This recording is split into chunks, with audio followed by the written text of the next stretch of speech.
At kamusta naman po yung situation nyo na parang parang siksikan ho kayo dito na ano, CR. Yung una, okay yung ano namin.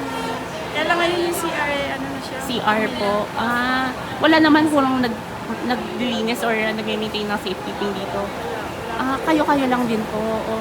So basta nilagay po kayo dito, wala pong sinabi sa inyo kung kailan po kayo aalis. Wala pa po.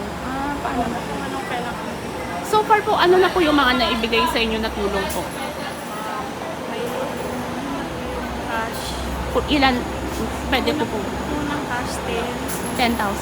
It's 15 yung kahapon. 15, tas 10 ulit. So, 35 na po yung nakuha nyo. Sa tingin nyo, enough na po ba yun para start ng bagong buhay siya po? Hindi pa siya enough. Wala niya pa. Kasi ano yun namin, natutulong kami na tatayo ko yung bahay. Sila, sa ano kasi, parang tayo na rin sana ng parola. Kaya lang, wala no choice eh. Talagang babalik din kami ito papagawa namin.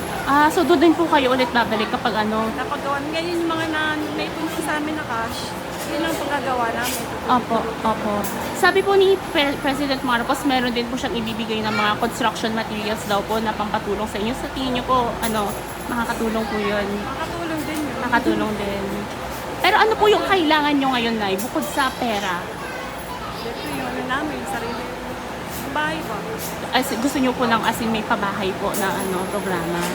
Kasi mahirap na yung palipat-lipat. Opo. Tapos nasabi nyo nga rin po, Nay, na parang pangatlong sunog na to sa Wash talaga.